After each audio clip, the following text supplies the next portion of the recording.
My name is Dr. Kimberly Ellen Stark. I am from Chicago, Illinois, from the United States of America. And I'm here today on the grounds of that everything that I've worked so hard for, even from America to Nigeria. And as I love this country and I fell in love with this country, I chose to invest here. And as I saw today, before there were gates, as you can see behind us. Now, as I come here today, I can see most of my dream and so many of our investments crumbled and shattered. I bought more than 6 plots, and I intend to buy more. But how can I trust the fact that the more I invest is not protected because of what's going on here?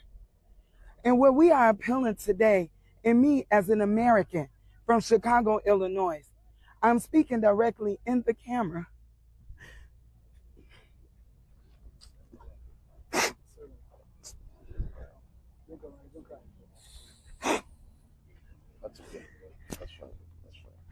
As I'm here appealing to the Honorable, the President of Nigeria, Bola Ahmed Tinubu, to please. They pay me a bag. Obama ain't never put no money in my pockets, nigga. Kamala ain't never put no money in my pockets. Trump put money in my pockets. Just trying to say something about me performing at the crypto ball party. Did Kamala call my phone? Did Obama call my phone? Did any of you call my motherphone? Oh, God, what you mean? I do what the fuck I want. Trump called my phone. It wasn't even a Trump event. Trump wasn't even there. Y'all so worried about he performed, him, Snoop Dogg, Rick Ross. Kamala, you ain't even win, bitch.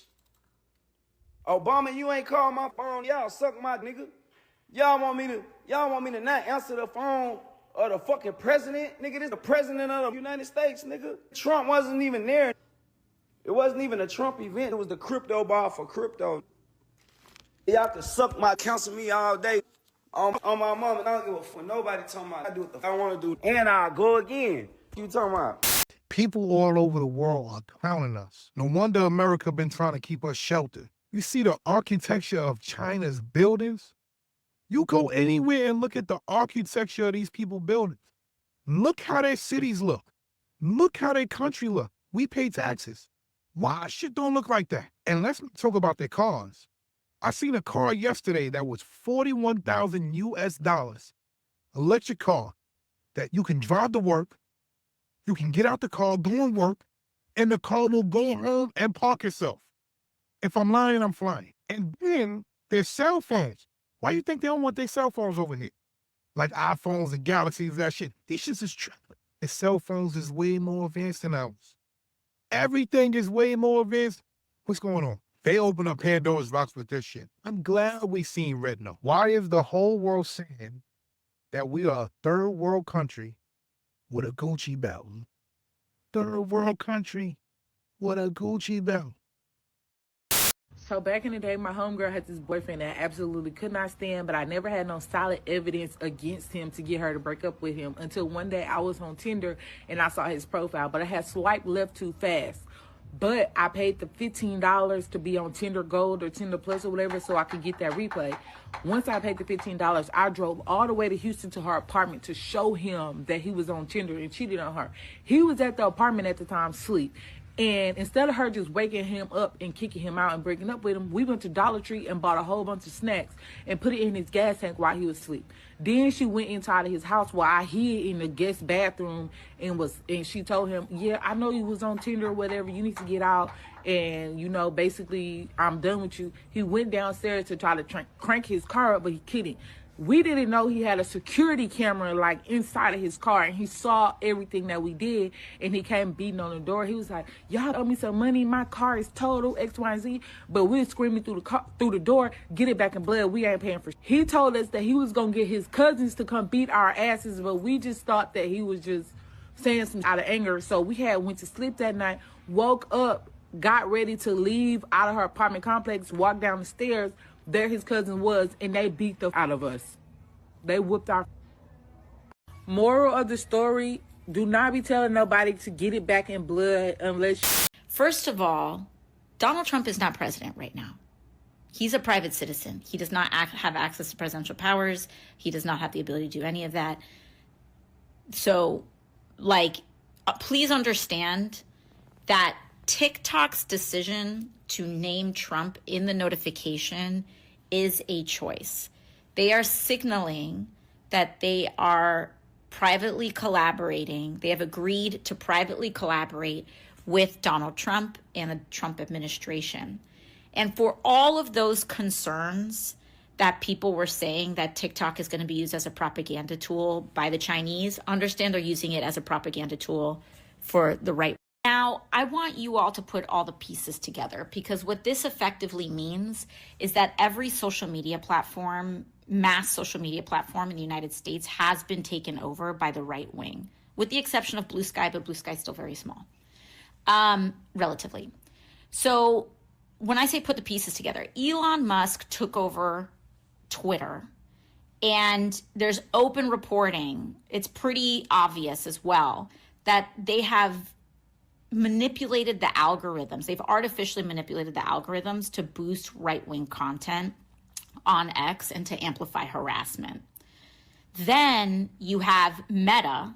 So you have Mark Zuckerberg, and I know we're on Instagram right now, saying that they're basically also bending the knee to Trump with their changes to fact-checking, regardless on how effective that was in the first place. It's an open signal.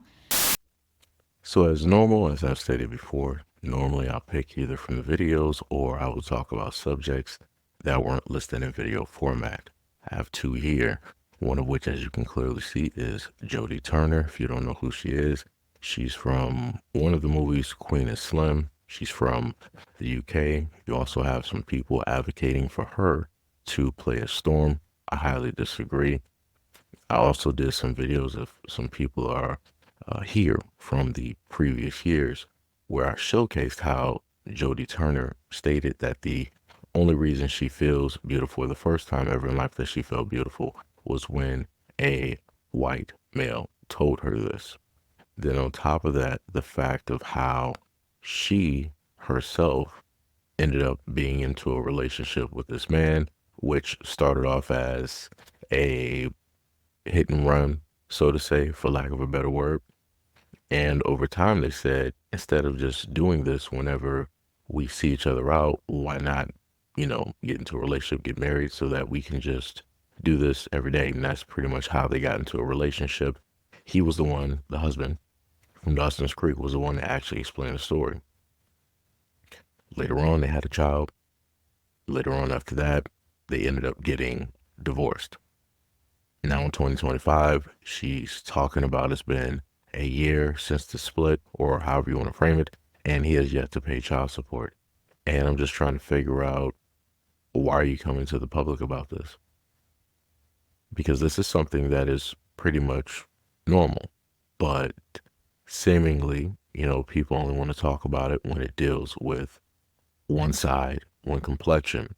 They seemingly don't want to bring this up when it deals with somebody from the quote-unquote promised land that's supposed to uplift, make them better, and give them the life that they're always supposed to have. And it's also amazing that I don't see a lot of others out there running this story and questioning how is it possible that she allowed this to take place and that she allowed this to happen. Because again, this is nobody else's fault but her own, which again, I'm a little bit perplexed as to why it is that she decided to come out to the masses, the media, her fans, and state that, hey, the person that she chose to be in a relationship with, to have a consensual relationship with, to have a child with, and also decided to split from, is not paying or taking care of their child at all. A little bit confused. Last but not least, we have this one. The only reason I'm even bringing this up is because a black woman started the thread. In the middle, she said, I can't stand seeing our sisters with said men, right? And this is not the picture that she posted. She just made a thread. The man that you see there decided to see what it is that a black woman wrote to her own women, the women of her community, right? And he decided to post this picture with a black woman that's smiling, Everybody got the cheese grin. And what did he write underneath class? He said, I colonized her. And again, when I saw this, I'm like, so you allow this? I'm like, so the black woman in the picture, I don't know who she is. I'm like, you allow this? You're allowing this dude to get online and to say this directly about you. And this is why I try to state time and time again that a lot of these guys from other walks of life don't necessarily or inherently have a type of caring or a type of love or a consideration for a black woman and their history in the United States. For them, it's just a Tuesday. For you, it's a whole different thing because you know the history. You live the history. You are a black woman, yada, yada, yada, all that good stuff. But this is how a lot of them tend to think behind closed doors when they're with their friends and their families. These are the types of jokes that they make directly about you. This one was just honest enough to write this in public so that everybody else can see it. But when I point these things out, somehow, some way, it becomes a back and forth where people want to say, but oh, black men do X, Y, and Z online. We're focused on this topic here. We're not doing the back and forths. We're not worried about nothing else. We're focused square on these topics here. Matter of fact, I got some other stuff here. And these are from black women. To the left, we'll start. One says, I hate men of my race, and I wish I weren't black. Another one said, as a black girl who dates, I guess that was supposed to be Marks, I'm not sure why that's blurred, who dates whatever white guys, I get really fed up with the sum of all things I hear from them. Another one said, I'm obsessed with white guys. Another one said, I'm currently not attracted to black guys. Another one, I'm attracted to conservative men. Another one, I think I have a fetish for white guys. Another person, my attraction to white guys. To the right side, genuine question, as a black woman, is it weird that I prefer white men? Another one, anyone else not attracted to black men? Another one, as a black woman, I tend to be more feminine around white and other non-black men because they actually treat me like a woman. Another person, I am a black woman, and notice I have a particular attraction to white men with blonde hair and blue eyes. I'm not going to say how that sounds, and historically, the groups of people that would perpetuate that type of narrative, but it is what it is. It said, I'm a black woman. Is it likely that my environment and what I have seen in the media are the reason behind this? Another one, I'm attracted to conservative men. Another one after that, I'm currently not attracted to black guys. After that, I have a fetish for white guys. Next one, I only like white guys. After that, I'm a black girl who mostly dates white guys.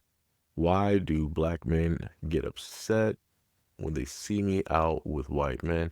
I see black men with white women all the time, and I don't think anything of it. And a black girl who only dates white men, AMA. That last part, I'm not even sure what that even means. So again, even going by the examples directly up there, and every time I happen to see these Reddit posts, Twitter posts, or what have you, there are field on fields of black women there, all in agreement. Even beyond this, when I've gone on or just seen the blog sites that black women have that pertain directly to all of these topics, there are hundreds, if not thousands, of comments, again, from black women who are agreeing, who see the exact same way, who start really speaking horribly and negative about black men, who want to do these hypotheticals, they want to do these imaginary comparisons, and it's a little bit odd because a lot of times I'm looking at people talk and explain things, I'm like, have you actually really dated ever in your life a black man? And in some of these instances, it would actually be a no because they live in an area where the population is actually very, very low. The only thing that I can state, and I'm going to, say it again, I had a brother in the live stream earlier try to tell me that, hey, you're going to bring apart all this awareness and you're still going to get blamed. Yeah, you're 100% correct. I had a brother in a previous live stream tell me that, hey, Seiji, you're going to bring all types of awareness directly to this or try to, and you're still going to get blamed. And I'm like, yeah, that's par for the course. That is the story directly of my life. No matter how I slice it, no matter how I try to bring the information, it is what it is. The main thing is this: for those black women out there that are part of this sisterhood, this is what you want to do. It is what it is. I don't know, in a sense, what else to tell you. Hopefully, you don't end up as a story as the other women that I've commonly showcased on this platform by way of video and live stream, and or both. And the things that I listed here, I don't want people to think that this is just a few, because I've been looking at this for years. I'm talking about for quite some time. And I've seen this going from TikTok, seen it from YouTube, IG, Twitter, aka X, and other blog sites as well. And you would have hundreds of thousands of black women in these sites, on these chats, and they're all advocating. They are all pushing forward this notion or a belief that all of these other men, of which they never seen or been around historically, 1000% treat them better than black men. This is the narrative that gets spun. This is the narrative that gets pushed. They also make the narrative that they are 100 times more safer, and they are 1,000,000 times more richer when being around these men or in these types of relationships. But again, for those black men out there, what your sisterhood doesn't tell you is the bad stories that takes place. They'll tell you all of the bad stories that takes place when black men and black women are dating, when black women and black men are dating, you know, vice versa and everything like that. But they're not going to showcase or tell you the horror stories that women have had to deal with. Black women have had to deal with while dating out. Again, this is not a scare tactic. This is not try to get you to come back and try to be more accepting, to give us another chance. I can actually care less. This is just me, as the hater that a lot of you guys say that I am, trying to give out this information, of which the women of your platforms, chances are not going to talk about frequently enough to try to save you or your friends from inevitably becoming a story. But anyways, let me know what you guys think about everything that I stated in the comment description below. And as always, peace, love, and stay tuned for the next video.